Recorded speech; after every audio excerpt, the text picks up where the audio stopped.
bad. Ha? I have a feeling this is gonna taste bad. Ba't natatapon? This is not taste bad.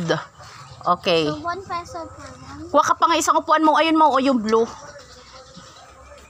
This is not taste bad. This is taste good. Tastes a little bit sweet and a little bit sour. The red one. Wait lang, later, Mau. Akin na yan, Mau, yung upuan. Kumuha ka agad si Melody. Mau, akin na kailalagay ko to, tas doon kayo uupo. I want to eat now. I want to Ilagay mo dito sa harapan, Mau. Dito, Mau, ilagay mo. Para Mel, mamaya yan, Mel. Give my money. Oh, wait lang. Give me my money. You know what is that fruit?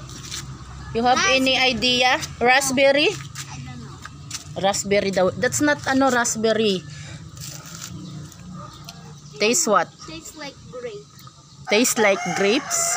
Yeah. Anong So, taste, Mau? One dish, grapes, 1 peso. That's not grapes. So I'm gonna eat all of this. Maureen said grapes. That's grapes. That's not grapes. Same like grapes but different. We call it lomboy. In the province we call it lomboy, but in Tagalog they call it what they call that? Duhat? Duhat ba? Lomboy. We call it lomboy in the province. But I don't know in Tagalog, I think lomboy. 1 peso. Ayan, that is your first time?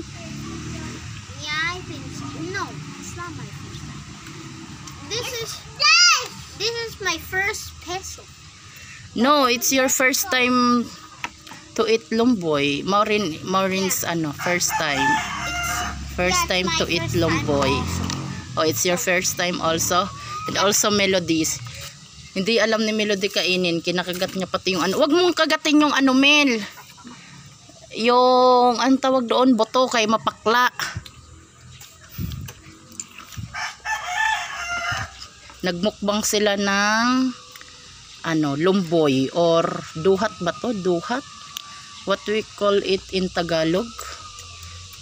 I'm not in Tagalog. I remember we call it in the province duhat. We call this duhat. Ay, duhat.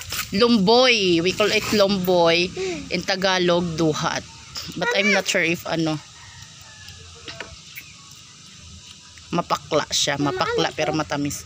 Wag yung ito kay mapakla yan. Don't eat the red one. Because this is mapakla. I don't know in English what is mapakla. Comment nyo dyan sa baba kung ano yung English ng mapakla. Comment down below. Ano yung English ng mapakla? You know mapakla? You eat the black one. This is good. The black one. Ma, Oh. mag-count ka. Ha? Mag-count. Mukbang sila ng lumboy. Lumboy. O dito ako pa makita kayong tatlo. Mag-count ka. Ikaw, i-count mo yun kung ilan yung kinakain mo. Ikaw. Nakailan ka na, Mat? 4. 4. Ikaw mo, nakailan ka na? Naka-Korean. Naka-4.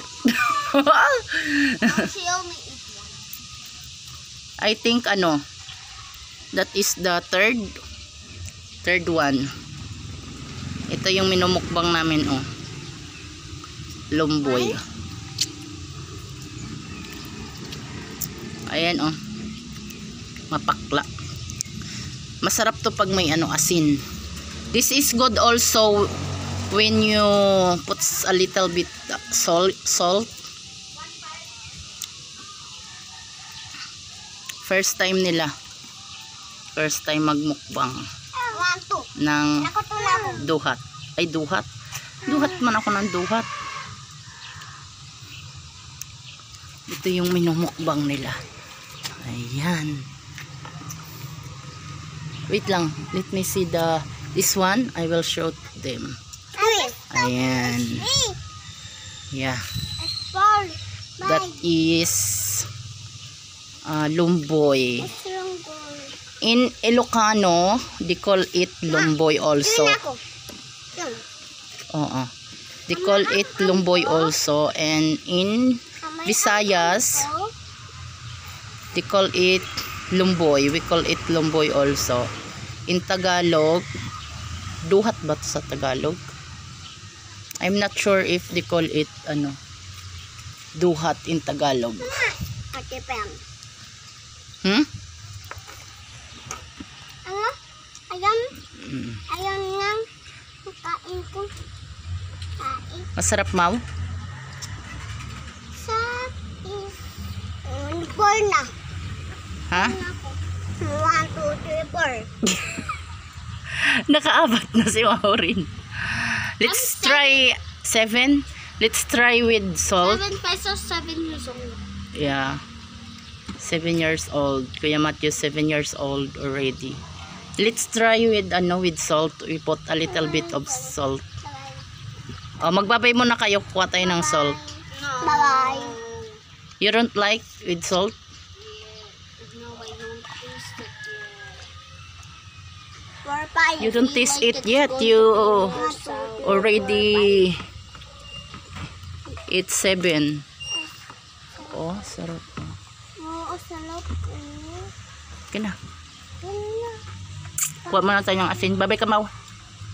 No. O, babay ka, Mel. No. Bahala kayo.